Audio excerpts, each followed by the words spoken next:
Servicing करायला. वंदे मातरम. आज सकाळी कर्नाटक पासिंगची 14 चाकाची दिंडी होती, 16 चाकांची गाडी पुढे. आज सकाळी कर्नाटक पासिंगची मार्जिन ठेवायचं वरती 16 चाकांची गाडी पेठ रोडला ओव्हरवेट म्हणून जाहीर करण्यात आली, जिचं वजन म्हणजे ती लोखंडाचा रसाचे गोळे तयार झालेले कशाही प्रकारातले अशी ती गाडी होती. आणि त्या गाडीमध्ये ओव्हरवेट असल्याचं सांगून त्याला 26,000चा दंड देण्यात आला. त्याचं एक चाक पूर्ण घासून गेलेलं होतं, त्याचे 2,000 रुपये दंडाचे त्याला देण्यात आले. अजून काय होता दंड? 4,000 रुपये दंड होतं. लिफ्टिंग केलेलं होतं. लिफ्टिंगचा टोटल त्यांनी टायर खराब सहित 12,500 रुपये त्याचा दंड मारलेले. आणि उरलेली रक्कम 26,000. ती 26,000 ओव्हरलोड मारलेली, पण 26,000 जी रक्कम आहे ती 710 किलोला मारलेली. परंतु असं न होता आता आम्ही दोनदा त्यांचा जो काटा आहे पार्वती वजन काटा, त्या काट्यावर वजन केलं असता स्वतः आरटीओने वजन केलेले, त्या ठिकाणी ती गाडी ओव्हरलोड दाखवण्यात आली 710 किलो. पण आम्ही क्रॉस व्हेरिफिकेशन करण्यासाठी 2 काटे फिरलो, प्रत्येक काट्यावर वेगवेगळं वजन आलं. शेवटी आम्ही सिंग काट्यावरती गेलो सिएटच्या समोर सातपूरला, त्या ठिकाणी 200 किलोचा फरक आला. असा वेगवेगळा फरक आला आहे आणि ती गाडी अंडरलोडमध्ये जाते. तसं त्यांनी 26,000 रुपये हे घ्यायलाच नको ओव्हरलोडचे, पण तरीसुद्धा आम्ही 1 टन ओव्हरलोड धरून 1 टनाचे पैसे माफ करण्याचा पूर्ण प्रयत्न केला आहे. आणि ते उद्यापर्यंत ते पूर्ण क्लिअर करून आपण त्यांना फक्त 13,000 रुपये दंड भरतील अशी रक्कम त्यांना करून देतो आहे. बरं, याच्यामध्ये अडचणी खूप आहेत बरं का. एवढी मोठी गाडी भरून आणायची 50 टनाची, तर ती रस्त्याने चालताना किती मोठ्या प्रमाणात किती मोठ्या अडचणी असतात हे सगळ्यांना माहिती. आत्ता कुठल्या तरी परिवहन मंत्र्याला काहीतरी दया आली म्हणून त्यांनी आता क्लीनर मिळतच नाही गाडीला. ड्रायव्हर आणि क्लीनर कंपल्सरी, ड्रायव्हर कंडक्टर. पण या माल वाहतूक गाड्यांवर आता कोणी ॲसिस्टंट म्हणून काम करायला तयार नाही, प्रत्येकाला ड्रायव्हरच व्हायचं आहे. कारण ॲसिस्टंटचे पैसे एवढे कमी कोणी घेणार नाही, कारण ते परवडत नाही. त्याच्यावरनं सुद्धा लोकांना 4,000 10,000 दंड मारलेले. पण आता कुठल्या तरी परिवहन मंत्र्याच्या टाळक्यात आलं आणि त्यांनी ती अट शिथिल केली. नाही तर त्याच्यावर सगळ्या वाहनांना लुटायचा कार्यक्रम चाललेला होता.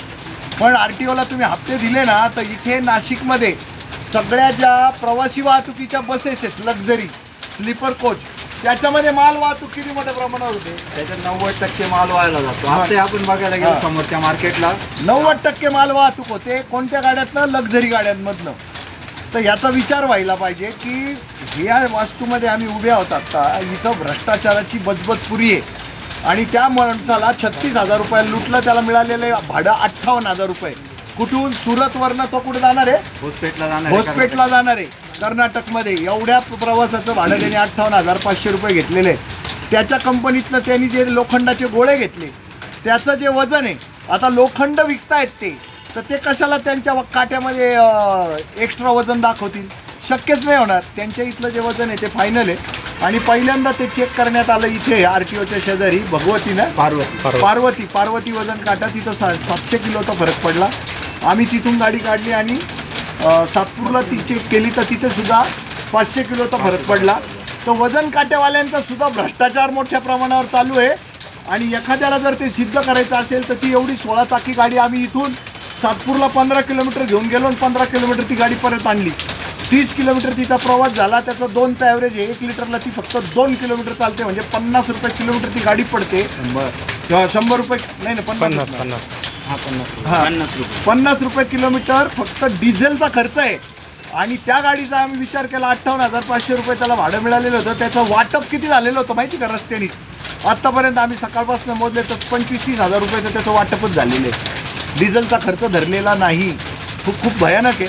तर त्याचा आता गोळाबेरीज आम्ही त्याचा शेवट असा केलेला आहे की वजन काटे फॉल्टी आहेत आणि आता तुम्ही ते चुकीचे त्याला दंड मारायचे नाही.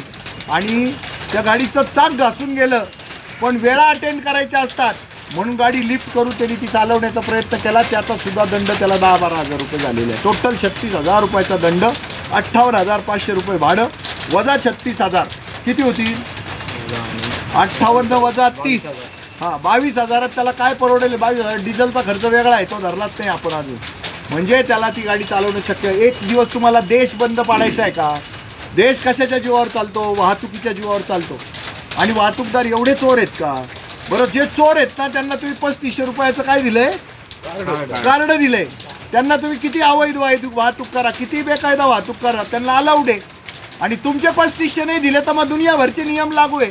आणि त्यावेळेला तुम्ही सांगणार देशाच्या भल्यासाठी, लोकांचे जीव वाचावे म्हणून. तर हा दुटप्पीपणा, हा खोटेपणा, हा दांभिकपणा सोडा. तुम्ही देश सगळा रसातळाला घेऊन चाललेले आहात.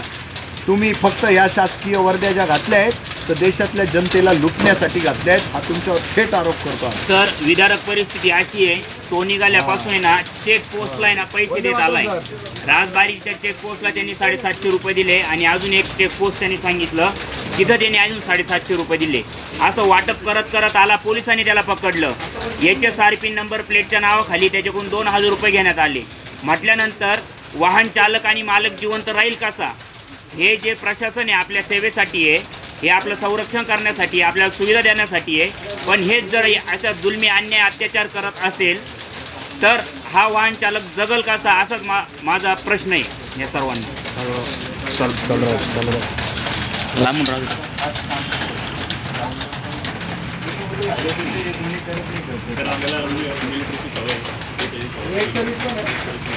म्हणून करताय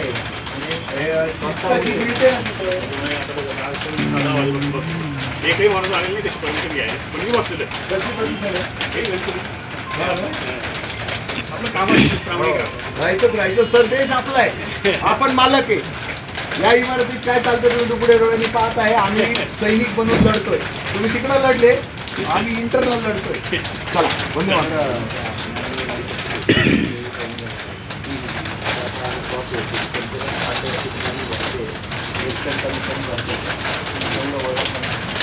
होईल ना मग.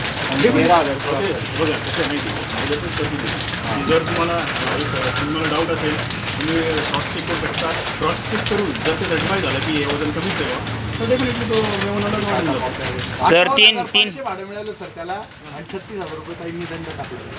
आणि सर 3 वजन काटे जे आहेत ना, ठेवू नका आणि त्याच्याकडे ते inspector weight and measures certificate पण असेल ना, त्याच्याकडनं ते घेऊन घ्या. भाऊ ते पण द्या मला जरा.